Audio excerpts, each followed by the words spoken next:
नमस्कार दोस्तों, मैं जेपी डांडिया आप सभी का आपके अपने YouTube channel dandiya electrical study पर एक बार फिर से स्वागत करता हूं। दोस्तों, आज के इस वीडियो में देखेंगे डीसी सीरीज जनरेटर के अभिलक्षण क्या होते हैं, मतलब कि डीसी सीरीज जनरेटर की विशेषताएं क्या होती हैं, characteristic of DC series generator. इससे पिछली वीडियो में आप लोगों ने डीसी सीरीज जनरेटर का संपूर्ण अध्ययन किया, अच्छी जानकारी प्राप्त की और मुझे आशा है कि आप लोगों को वीडियो अच्छा लगा और समझ में भी आएगा और पसंद आया आप लोगों को। तो दोस्तों, उस डीसी सीरीज जनरेटर के चैप्टर को जारी रखते हुए आज के इस वीडियो में देख रहे हैं कि डिश धारा श्रेणी जनरेटर के अभिलक्षण क्या होते हैं। आज डीसी सीरीज जनरेटर का टॉपिक पूरा हो जाएगा। अगले वीडियो में देखेंगे डीसी कंपाउंड जनरेटर क्या होते हैं। इससे पहले डीसी शंट जनरेटर का चैप्टर पूरा किया था। तो दोस्तों, अपना जो इलेक्ट्रिकल थ्योरी का सिलेबस चल रहा है, उस सिलेबस में आज 65 नंबर की क्लास चल रही है। पार्ट नंबर 20 डीसी जनरेटर में चल रहा है, जिसके अंदर आप लोग आज डीसी सीरीज जनरेटर के अभिलक्षण देख रहे हैं। तो दोस्तों, अब देखो, डीसी सीरीज जनरेटर के अभिलक्षण मैंने आपको बताया था कि जब भी किसी जनरेटर के अभिलक्षण पढ़ते हैं, जब भी किसी जनरेटर की विशेषताएं पढ़ते हैं, उनमें संबंध देखते हैं, उनके कर्व खींचते हैं, तो 3 प्रकार से खींचते हैं। मैंने आपको बताया, एक OCC open circuit characteristic curve है, एक होता है ICC internal circuit characteristic curve है, एक होता है ECC external circuit characteristic curve है। मैंने ये भी बताया कि ये अभिलक्षण किन किन के मध्य संबंध बताते हैं। आप लोगों को अच्छी तरह समझा रखा है, एक टॉपिक एक वीडियो पूरा बना रखा है। फिर भी डीसी जनरेटर पढ़ाया था, तब बताया था कि ये अभिलक्षण किन किन के मध्य संबंध बताते हैं। दोस्तों, यही अभिलक्षण होते हैं जो काल्पनिक क्वेश्चन खड़ा कर देते हैं। परीक्षा में जो क्वेश्चन आते हैं, धारा बढ़ेगी तो वोल्टेज पर क्या प्रभाव पड़ेगा, ये अभिलक्षण से पता चलता है। तो डीसी जनरेटर का संपूर्ण बारीकी से अध्ययन करने के लिए इन अभिलक्षणों को पढ़ना अनिवार्य होता है, जो कि बहुत ही एक महत्वपूर्ण टॉपिक होता है। तो डीसी सीरीज जनरेटर के अभिलक्षण सबसे पहले कौन सा पढ़ेंगे? सबसे पहले पढ़ेंगे ओसीसी। मैंने आपको बताया सबसे पहले पढ़ते हैं OCC open circuit characteristic curve. अब ओपन सर्किट पढ़ने से पहले आप लोगों को पता है, मैंने कल डीसी सीरीज जनरेटर पढ़ाया, तब मैंने आपको बताया था कि इस जनरेटर को बिना लोड के ओपन सर्किट या बिना लोड के कभी नहीं चलाना चाहिए, क्योंकि ये जनरेटर वोल्टेज उत्पन्न नहीं कर पाएगा। ठीक है, अब देखो, मैंने आपको तो ये लोड लगा रखा है, ये लोड स्विच है, ये इसकी अपनी सीरीज वाइंडिंग है। मैंने आपको कल की वीडियो में बताया था कि सीरीज वाइंडिंग मोटे तार की कंट्रोल की होती है, D1 D2 से दर्शाया जाता है। आर्मेचर वाइंडिंग को देखो, D1 D2 से आर्मेचर वाइंडिंग को A1 A2 से दर्शाया, ये इसके श्रेणी क्रम में है। ठीक है, श्रेणी क्रम में। अब मैंने आपको बताया कि डीसी सीरीज जनरेटर को बिना लोड कभी नहीं चलाना चाहिए। क्यों? जब यहां से लोड नहीं लगाएंगे तो डीसी सीरीज वाइंडिंग में धारा का प्रवाह नहीं होगा, और धारा प्रवाहित नहीं होगी डीसी सीरीज वाइंडिंग यदि इसमें उत्तेजित नहीं होगी तो फ्लक्स का निर्माण नहीं होगा। फ्लक्स का निर्माण नहीं होगा तो क्या होगा? ईएमएफ उत्पन्न नहीं होगा।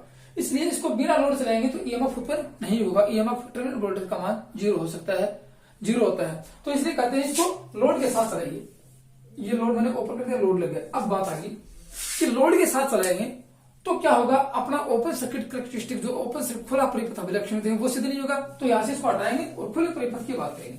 खुले परिपथ में देखो, लोड स्विच क्लोज रखकर चलाएंगे, उस समय यदि लोड स्विच को ओपन रखकर चलाएंगे तो उसमें टर्मिनल वोल्टेज का मान 0 होगा। और इसको यदि बढ़ा देंगे, देखो, इसको यदि लोड को क्लोज कर दिया, गौर से देखो, लोड को मैंने लोड स्विच को क्लोज कर दिया, तो लोड स्विच को क्लोज किया। लोड स्विच को क्लोज करते क्या होगा?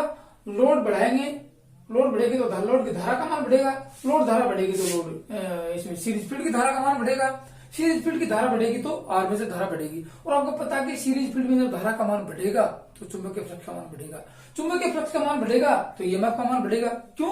ये मैंने आपको कल बढ़ा दिया था, क्योंकि ई समानुपाती, ई बराबर था फाई ZNP और 60 इंटू ए, और ई समानुपाती होता है फाई, और फाई कब बढ़ेगा? जब ISE का मान बढ़ेगा। ISE का मान कब बढ़ेगा? ISE का मान बढ़ेगा जब IL का मान बढ़ेगा। ये, और IL कब बढ़ेगा? लोड बढ़ाएंगे। तो लोड बढ़ने के साथ साथ वोल्टेज बढ़ता है और लोड घटने के साथ साथ वोल्टेज घटता है। ये क्या है? ये डीसी सीरीज जनरेटर की विशेषता है। अब देखो, इसको ओपन करके इसकी विशेषता पढ़ते हैं। देखो, इसको ओपन कर दिया, लोड स्विच को ओपन किया, इसके अंदर खुला परिपथ हो गया, खुला परिपथ अभिलक्षण। अब क्या होगा? वोल्टेज का तो निर्माण होगा नहीं यहाँ पे, क्योंकि अब इसको उत्तेजित कैसे करेंगे? जब तक इसको उत्तेजित नहीं करेंगे तब तक खुला परिपथ अभिलक्षण नहीं पड़ता। इसलिए कहते हैं लोड ओपन सर्किट कैरेक्टरिस्टिक खींचने के लिए आपको इसको बाहर से डीसी सप्लाई देनी पड़ेगी आपको। ठीक है, तो इसकी ये लोड जो सर्किट होता है, जो खुला परिपथ अभिलक्षण किन किन के मध्य खींचते हैं? देखो, गौर से देखना, खुला परिपथ अभिलक्षण तो E0 आपको बताऊंगा E0 क्या है, और दूसरा होता है ISE, IF आई एफ और ई के मध्य, ठीक है ना, आई एफ और ई के मध्य, ईजी के मध्य नहीं, ई के मध्य, ई के मध्य कब कि ईजी तो बढ़ेगा तब जब यहाँ ई जीरो का मान होगा, मतलब ई के मध्य नो लोड करंट, ये no load voltage, no load voltage के मध्य एक खींचा जाता है। अब देखो आप लोगों ने यहां से लोड तो दिया नहीं, तो फिर यहाँ पर धारा प्रवाह होने का चांस नहीं है। धारा इसमें बाहर से सर्किट लगाएंगे तो अब क्या होगा, इसमें यदि चुंबकीय फ्लक्स, इसमें धारा का मान बढ़ाएंगे, गौर से देखें, इसमें धारा का मान बढ़ाएंगे, धारा का मान बढ़ेगा तो क्या होगा, चुंबकीय फ्लक्स बढ़ेगा, चुंबकीय फ्लक्स बढ़ेगा तो क्या होगा, वोल्टेज बढ़ेगा, कहां पे, इस पूरे जनरेटर का ईएमएफ बढ़ेगा, लेकिन बाहर के साथ में, बाहर तो इसके ऊपर है ही, धारा का मान बाहर से बढ़ा रहे हैं। तो कहां से का, मैंने आपको बताया ये कौन सा जनरेटर है, ये स्व उत्तेजित जनरेटर है। स्व उत्तेजित जनरेटर, स्व उत्तेजित जनरेटर में क्या होता है, अवशिष्ट चुंबकत्व का मान होता है। सबसे पहले इसको रेटेड स्पीड पे घुमाएंगे, फिर हम प्राइम मूवर की सहायता से, प्राइम मूवर की सहायता से इसको घुमाएंगे, रेटेड स्पीड पे घुमाएंगे तो क्या होगा, वोल्टेज अवशिष्ट चुंबकत्व के कारण पहले ही वोल्टेज उत्पन्न होगा। इसमें धारा दो चाहे मत दो, इसमें धारा का मान शून्य रखेंगे तो भी ईएमएफ उत्पन्न होगा, किसके कारण, उस अवशिष्ट चुंबकत्व के कारण, तो वोल्टेज यहां से उत्पन्न होगा। ये ईआर का मतलब रेजिडुअल ईएमएफ, अवशिष्ट वोल्टता है। अब इसमें धारा दी, इसमें धारा का मान बढ़ाया, धारा का मान बढ़ाते ही क्या होगा, चुंबकीय फ्लक्स बढ़ेगा, चुंबकीय फ्लक्स बढ़ेगा तो क्या होगा, ईएमएफ उत्पन्न होगा, ईएमएफ बढ़ेगा। तो ईएमएफ बढ़ेगा कैसे, यहां से देखो, ऐसे आपने धारा का मान बढ़ाते रहो, ये ऐसे बढ़ता जाएगा और ये आगे।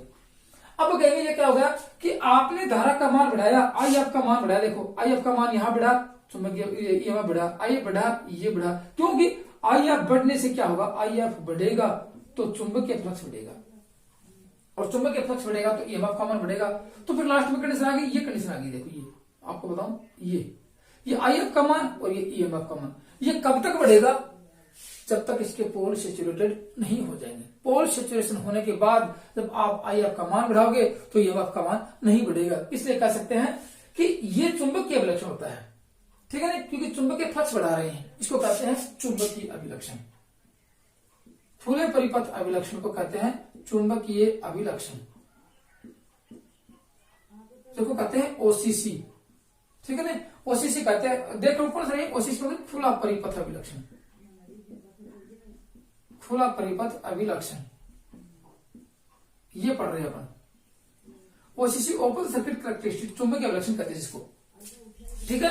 और चुंबकीय अभिलक्षण में ये जो यहां से जो ईएमएफ उत्पन्न हुआ, देखो ये जो ईएमएफ उत्पन्न हुआ ओ से ए तक, ये कब हुआ, इस आवश्यक धारा मतलब शंट फील्ड, सीरीज फील्ड में धारा का मान शून्य होने के कारण भी यहाँ से यहाँ ईएमएफ उत्पन्न होता है, जिसको कहते हैं अवशिष्ट वोल्टता, अवशिष्ट चुंबकत्व के कारण जो वोल्टेज उत्पन्न वो कहते हैं। ये नो लोड धारा है, ये क्या है, ये नो लोड धारा है, ये नो लोड करंट है, याद रखना, ये नो लोड करंट है, कोई लोड नहीं है, बिना लोड के करंट है, और ये कोई लोड नहीं, बिना लोड की धारा है। और यहाँ पे आगे ये कंडीशन आएगी, ए, ये बी, ठीक है ना, ये बी तो आगे, यहाँ बी और ये सी और ये डी, डी पे क्या हो गया, पोल सेचुरेशन हो गया,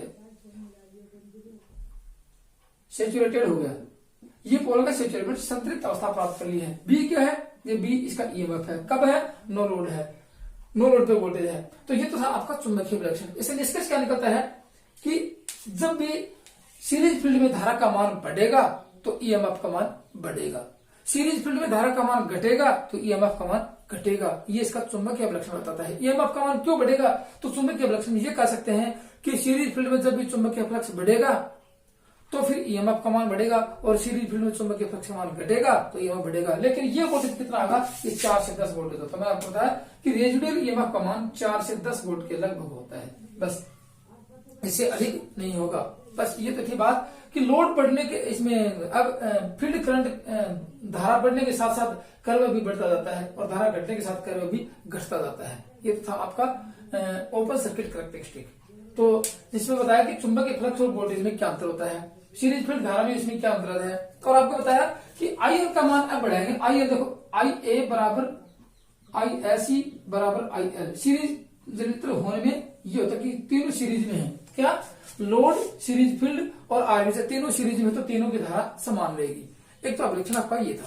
देखो शंट जनरेटर का यदि चुंबकीय अभिलक्षण पड़ा था तब भी यही था, शंट जनरेटर का चुंबकीय अभिलक्षण यही था। यहाँ से कुछ ऊपर से शुरू हुआ और पोल सैचुरेटेड हो गए, वोल्ट और ईएमएफ बढ़ना बंद हो गया, यहाँ से सैचुरेशन अवस्था प्राप्त कर ली, ये तो था। लेकिन इसलिए कहते हैं कि सभी जनित्रों का, याद रखना, सीरीज का, शंट का, कंपाउंड का, जो भी जनित्र पढ़ेंगे सभी जनित्रों का चुंबकीय विलक्षण एक समान ही होता है। क्योंकि ये किस पे डिपेंड करता है, E बराबर 5Z 60 इंटू ए, ये फ्लक्स का मान बढ़ता है तो E का मान बढ़ता है, इसके ऊपर डिपेंड करता है। तो सभी जनित्रों का चुंबकीय अभिलक्षण समान होता है। ठीक है, अब देखते हैं इसका इंटरनल अभिलक्षण। इसको बाहर अभिलक्षण दो प्रकार के होते हैं, एक तो इंटरनल होता है और एक एक्सटर्नल होता है। तो अब देखते हैं इंटरनल अभिलक्षण क्या होता है।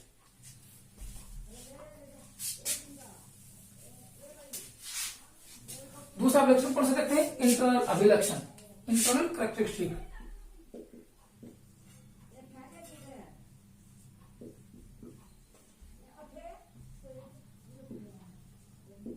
इंटरनल कैरेक्टरिस्टिक, आंतरिक अभिलक्षण।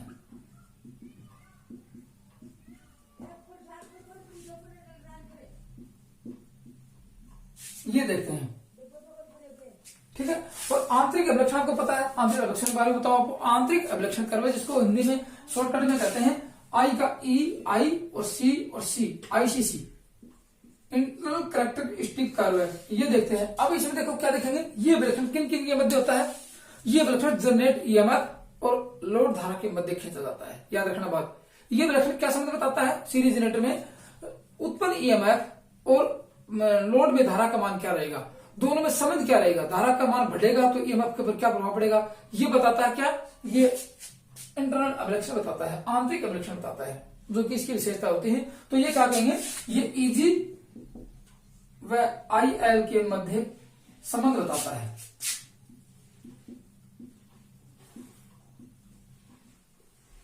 ठीक है ना। EG का मतलब यहां उत्पन्न हुआ वो तो नो लोड पे था, जो E0 की बात की थी वो E0 नो लोड पे था। यहाँ लोड के साथ मतलब लोड संयोजित करने के बाद जो वोल्टेज उत्पन्न होता है वो EG, लोड के बिना वोल्टेज होता है वो E0, ये होता है नो लोड। ठीक है, E नोड। अब बात करते हैं यहां से कि इसके मध्य IL, इसको लगा दिया, इसको क्लोज कर दिया। क्लोज करने के बाद IL में लोड धारा प्रवाहित होगी, तो लोड धारा और उत्पन्न EMF में क्या संबंध होगा, ये बताता है इंटरनल अभिलक्षण। क्योंकि अब बात करते देखो ये किसके मध्य खींचेंगे, यहां से देखो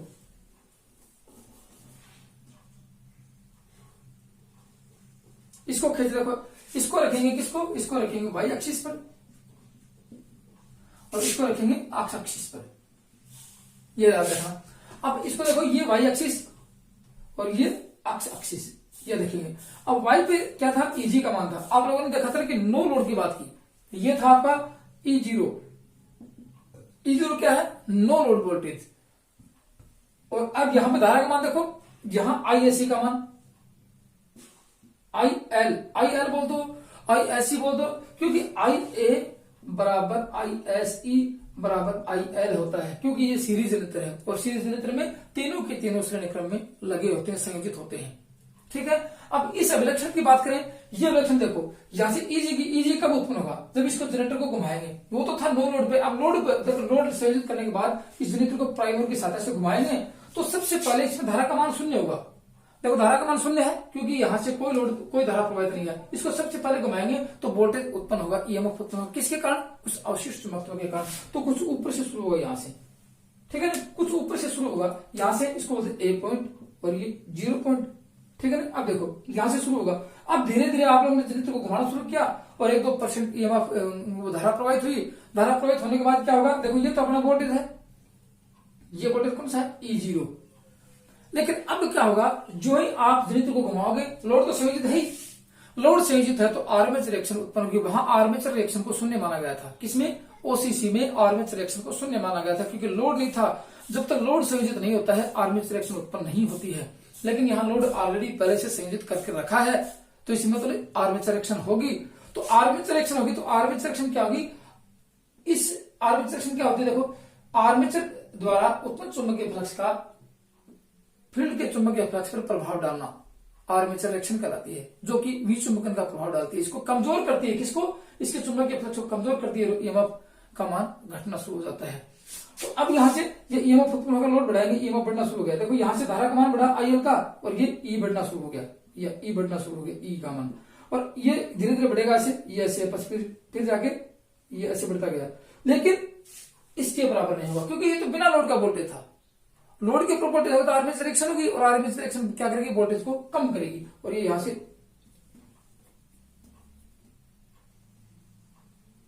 ये आ गया, ये आ गया। अब क्या होगा, यहां भी पोल सेचुरेटेड हो चुके हैं, लेकिन ये वोल्टेज कौन सा आ गया, ये आपको ये वोल्टेज आ गया ई जी, ये उत्पन्न ईएमएफ आ गया। अब बताओ कि बिना लोड जो वोल्टेज उत्पन्न हुआ और लोड के साथ वोल्टेज दोनों में अंतर है कि नहीं है, क्योंकि बिना लोड जो वोल्टेज उत्पन्न होता है उसका मान अधिक होता है, इसलिए E0 EG से अधिक होता है। क्यों, यहां क्या आ गई, ये AR वोल्टेज, AR ड्रॉप आ गया, और AR ड्रॉप को आर्मेचर रिएक्शन, AR का मतलब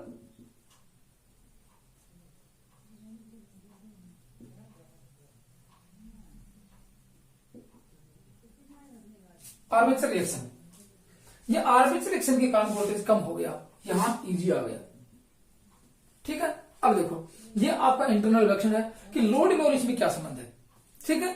लेकिन अब देखो जो लोड बढ़ाओगे आप लोग, यहां से देखो जो लोड बढ़ाएंगे, गौर से यहां से लोड बढ़ाएंगे, लोड धारा का मान बढ़ेगा, लोड धारा का मान बढ़ेगा तो इसमें सीरीज फील्ड धारा का मान बढ़ेगा, सीरीज फील्ड धारा का मान बढ़ेगा, चुंबकीय फ्लक्स बढ़ेगा, चुंबकीय फ्लक्स बढ़ेगा तो ईएमएफ का मान बढ़ेगा। तो यहां से जो बढ़ती हुई वोल्टेज बढ़ता गया, और लास्ट कंडीशन आ गई, ये यहां कौन सी अवस्था होगी, ये सैचुरेशन अवस्था आ चुकी है। लेकिन ये जो वोल्टेज कम हुआ किसके कारण, ये आर्मेचर रिएक्शन के कारण हुआ, और आर्मेचर रिएक्शन क्या करती है, डीमैग्नेटाइज इफेक्ट का प्रभाव डालती है, डीमैग्नेट की चुंबकीय फ्लक्स को कमजोर करती है।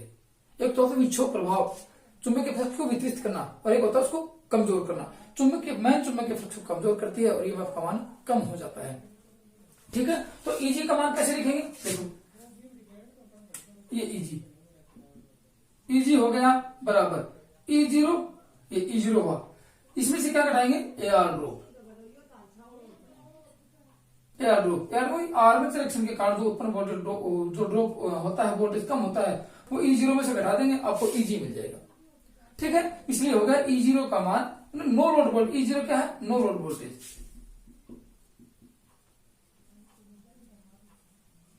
नो लोड ईएमएफ, ये आगे समझ में। तो इस परिपथ में देखो, इस वक्र में खुला परिपथ, देखो खुले का तो सीधा था ऊपर तक, ठीक है ना, खुले के ऊपर था, ये वक्र खुले परिपथ की अपेक्षा कुछ झुका हुआ होता है, याद रखना बात, ये वक्र खुले परिपथ की अपेक्षा कुछ झुका हुआ होता है, ये आपका इंटरनल अभिलक्षण है। ठीक है, तो इंटरनल अभिलक्षण क्या बताता है कि लोड बढ़ेगा वोल्टेज बढ़ेगा, लोड घटेगा वोल्टेज घटेगा, ये बताते हैं, इसका संबंध है।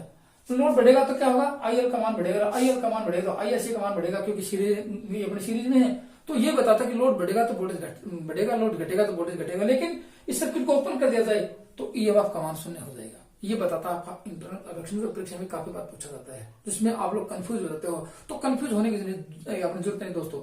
जो भी टॉपिक पढ़ेंगे पूरा कॉन्सेप्ट क्लियर करके पढ़ेंगे, ताकि आप भविष्य में ये नहीं जानो कि होता क्या है ये चीज। ठीक है, और वीडियो पसंद आए तो लाइक करना, शेयर करना, और अपने वीडियो के प्रति मन में जो विचार व्यक्त होते हैं, वीडियो समझ में नहीं आता है, टॉपिक समझ में नहीं आया, कुछ त्रुटि हो गई या आपको मतलब कि कुछ हार्ड लगा, तो अपने विचार कमेंट्स में जरूर लिखना। अब देखो एक अभिलक्षण और बच गया, कौन सा, बाहर अभिलक्षण, जिसको बोलते हैं एक्सटर्नल कैरेक्टरिस्टिक,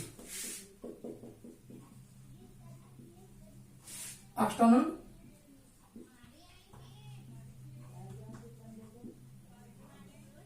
कैरेक्टरिस्टिक, बाह्य अभिलक्षण।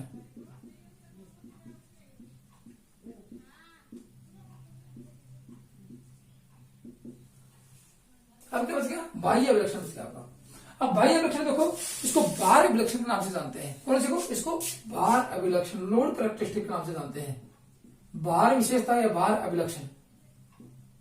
और बाहर अभिलक्षण किन किन के मध्य खींचा जाता है, या बाहर अभिलक्षण किन किन के मध्य संबंध बताता है। अब बाहर देखो, बाह्य देखो या बाहर देखो, एक ही बात है। बाह्य का मतलब कि सीरीज जनरेटर से बाहर क्या मिलता है आपको, बस बाह्य और इंटरनल में यही बाह्य और ओपन सर्किट में होता है। देखो बाहर क्या मिलता है, बाहर आपको, ये तो इस सब इंटरनल मामला है कि अंदर अंदर क्या था, बाहर मिल गया आपको टर्मिनल वोल्टेज, और बाहर मिल गया आपको लोड की धारा।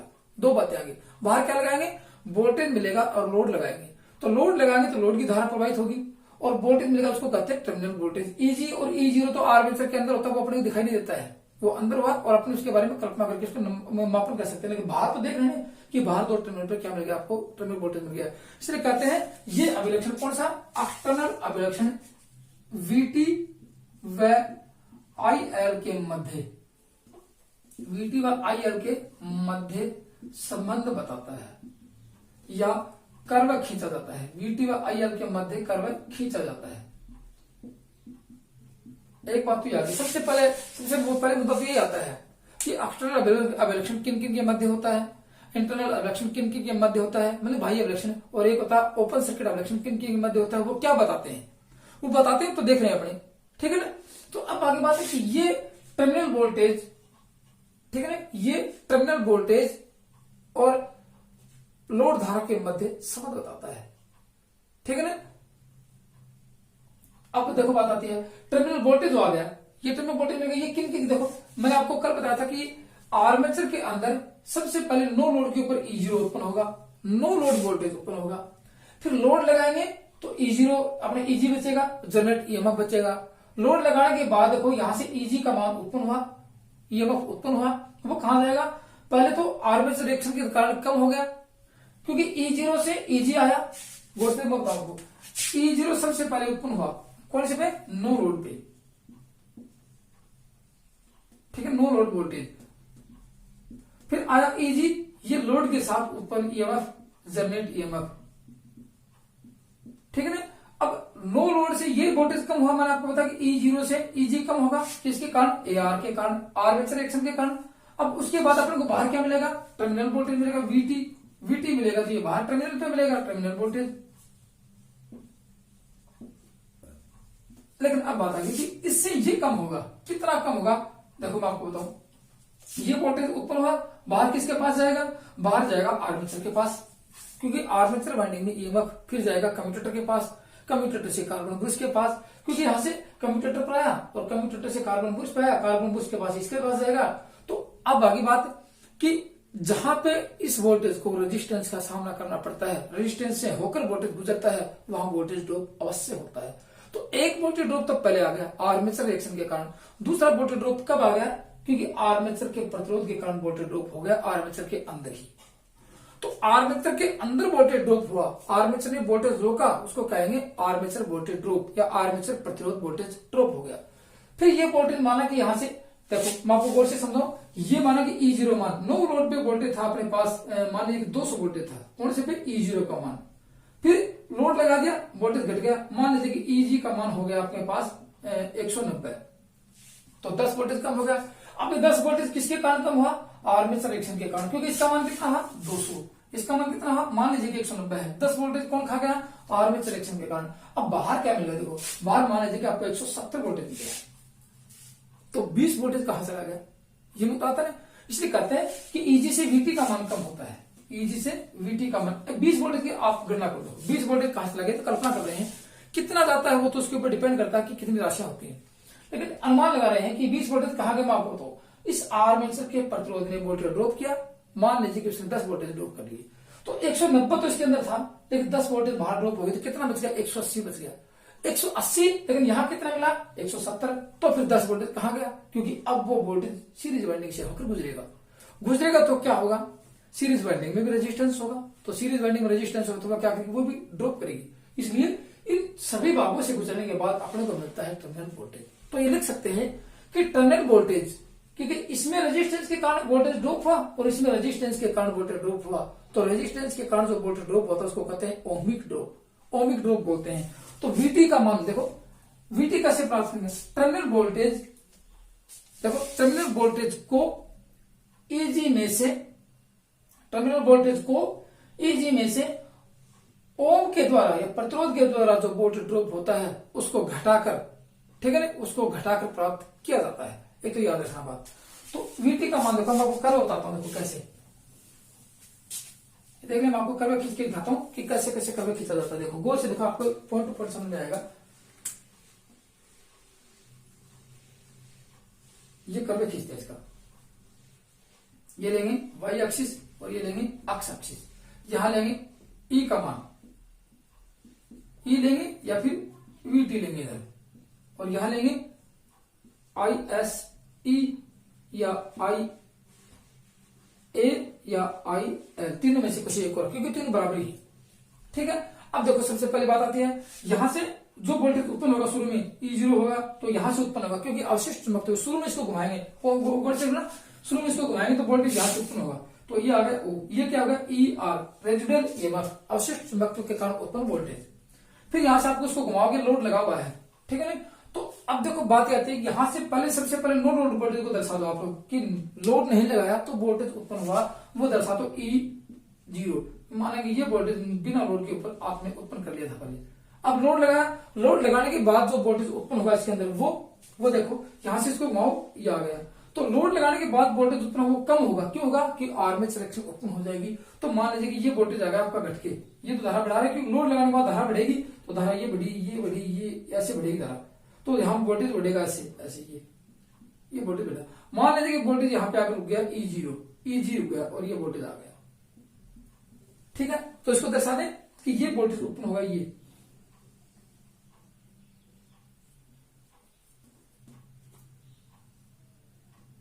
आ गया।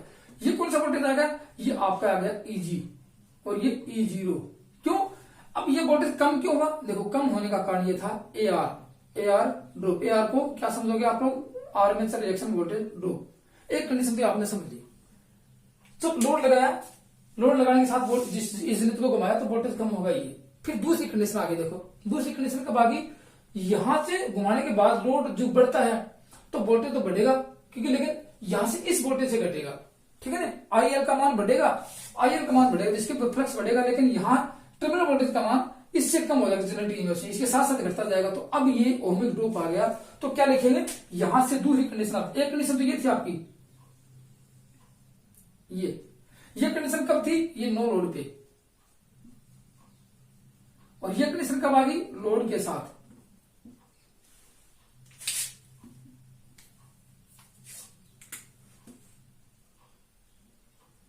लोड के साथ घुमाया तब आई।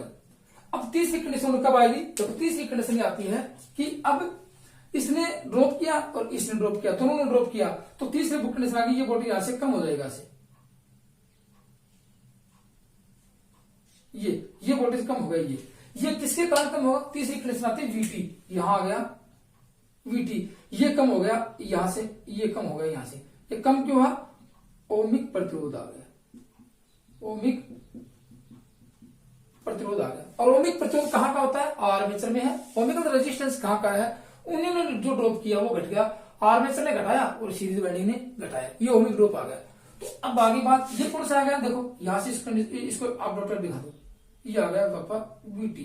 तो तीन कंडीशन आ गई, तीनों कंडीशन को दर्शाता देखो E0 ये नो लोड वोल्टेज हमेशा अधिक होता है EG से। आगे बात दूसरी आ गई, EG जनरेट ईएमएफ लोड के साथ ये हमेशा अधिक होता है VT से। ये कम हुआ AR ड्रॉप के कारण और ये कम हुआ ओमिक रेजिस्टेंस, ओमिक ड्रॉप के कारण, ठीक है, ओमिक ड्रॉप के कारण। अब देखो कंडीशन आ गई, क्या VT को कैसे प्राप्त करेंगे, VT को प्राप्त, देखो VT बराबर क्या लिखे, देखो VT इसमें से घटाएंगे EG माइनस, ठीक है ना, किसमें से घटाएंगे EG में से, इसमें से, क्योंकि इससे कम हुआ है ओमिक ड्रॉप रेजिस्टेंस के कारण। और ओमिक ड्रॉप कहां कहां होता है, देखो बताऊं, ओमिक ड्रॉप दो है यहाँ पे, ओमिक ड्रॉप रेजिस्टेंस 2 है, तो VT बराबर EG में से घटाएंगे किसको, पहले कौन खर्च करेगा, आर्मेचर। तो आर्मेचर का ड्रॉप घटा दो, आर्मेचर का ड्रॉप मैंने आपको बताया कि IA V जिसका भी ज्ञात करते हैं उसमें उसी का प्रतिरोध और उसी की धारा, किसका ज्ञात करें, आर्मेचर का ज्ञात करें, तो आर्मेचर का प्रतिरोध और आर्मेचर की धारा IA ये घटा दिया। फिर किसका घटाएंगे, इस रेजिस्टेंस का, सीरीज वाइंडिंग का। तो सीरीज वाइंडिंग के रेजिस्टेंस की बात कर रहे हैं, सीरीज वाइंडिंग के वोल्टेज की बात कर रहे हैं VD की, तो I और RSC और ISC, क्योंकि सीरीज का तो इसमें घटा दो ISC और RSC। देखो गौर से देखो, ठीक है ना। तो कंडीशन ये बताती है कौन सी, कि एक्सटर्नल अभिलक्षण लोड के साथ जब चलाएंगे तो कंडीशन क्या होगी। अब देखो यहां से VT बराबर EG minus IARA plus ISC और RSC, दो कंडीशन आ गई। तो VT का बराबर और निकाल लो, VT बराबर EG माइनस IA कॉमन ले लो और RA प्लस RSC, ये आपका है VT। टर्मिनल वोल्टेज का मान आपको प्राप्त हो चुका है। ठीक है, ये आपको बताता है। लेकिन एक कंडीशन आ गई कि Eg अधिक होता है, E0 अधिक होता है Eg से। Eg मतलब ये तो नो लोड वोल्टेज आ रही है, लोड के साथ जनरेट ईएमएफ, और ये Vt। एक कंडीशन आती है सीरीज जनरेटर में, बाकी किसी में नहीं आती ऐसी। एक कंडीशन ये आ गई। तो फिर निष्कर्ष क्या निकलता है, नोट लगाने वाली बात है कि लोड बढ़ने के अनुसार, लोड बढ़ने के साथ साथ वोल्टेज बढ़ता है, लोड घटने के साथ साथ वोल्टेज घटता है, तो भार धारा भी इसके साथ घटती बढ़ती रहती है। इसलिए भार धारा, जैसे मान लो कि यहाँ पे 1000 वाट का लोड लगाया, 1000 वाट का लोड लगाने के बाद यहाँ पे धारा का मान 5 एम्पीयर हुआ। 1000 वाट के लोड पर 5 एम्पीयर धारा हुई, आपने 1500 वाट का लोड लगाया, तो उस लोड को उतनी धारा की लोड बढ़ेगा, धारा बढ़ेगी, तो उतनी धारा की आवश्यकता होती है जितनी उसने लोड बढ़ाया है। तो उतनी धारा इसके अंदर से मिल जाएगी, क्योंकि धारा का मान बढ़ जाएगा, जितनी धारा मिली उतनी धारा बढ़ेगी। इसलिए कहते हैं लोड घटने के साथ साथ वोल्टेज घटता है, लोड बढ़ने के साथ साथ वोल्टेज घटता है, और जिसके कारण धारा भी परिवर्तित होती रहती है। इसलिए इस जनरेटर को स्थिर गति पर चलाना चाहिए। जहां पे स्थिर गति पर चलाइए तो इस जनरेटर को स्थिर धारा जनरेटर के नाम से जाना जाता है। किसको? इस जनरेटर को लिख सकते हैं, ये स्थिर धारा जनरेटर कहलाता है। एक कंडीशन याद है। ठीक है, ये तो थी आपकी लोड कैरेक्टरिस्टिक इसके अंदर, किसमें? इस डीसी सीरीज जनरेटर में। दोस्तों पसंद नहीं आया तो मेरे को जरूर बताना कि सर पसंद नहीं आया। लेकिन अब देखो, ये आपको कंडीशन आगे समझ में, इसने भी ड्रॉप किया, इसने भी किया। इसको कहते हैं IARA और इसको ISC-RSC। एक कंडीशन याद रखना, इसको बिना लोड कभी नहीं चलाना चाहिए। बिना लोड के साथ चलाएंगे, Eg का मान 0, Eg का मान 0 तो टर्मिनल वोल्टेज का मान 0। ठीक है ना, इसको हमेशा लोड के साथ। और डीसी शंट जनरेटर में क्या था, इसको बिना लोड कभी नहीं चलाना चाहिए। इसको इसको लोड के साथ कभी नहीं चलाना चाहिए, इसको लोड के बिना कभी नहीं चलाना चाहिए।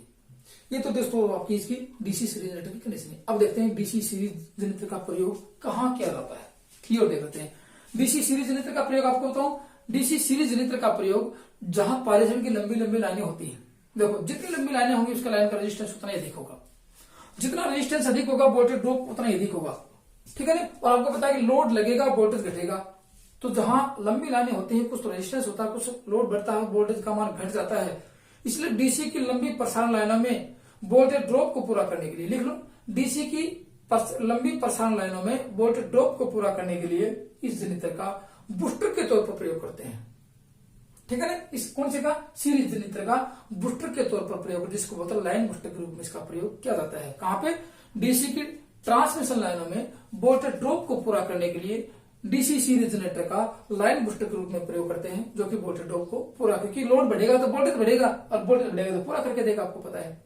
दूसरा आता है इसका प्रयोग, डीसी लोकोमोटिव में इसका भी प्रयोग करते हैं, सीरीज आर्क लाइट में भी इसका प्रयोग करते हैं। याद रखना, सीरीज आर्क लाइट में, डीसी लोकोमोटिव में और डीसी के प्रसारण लाने में इसका प्रयोग करते हैं। तो दोस्तों ये था आपका डीसी सीरीज जनरेटर जो आज कंप्लीट हुआ। कल पढ़ेंगे डीसी कंपाउंड जनरेटर।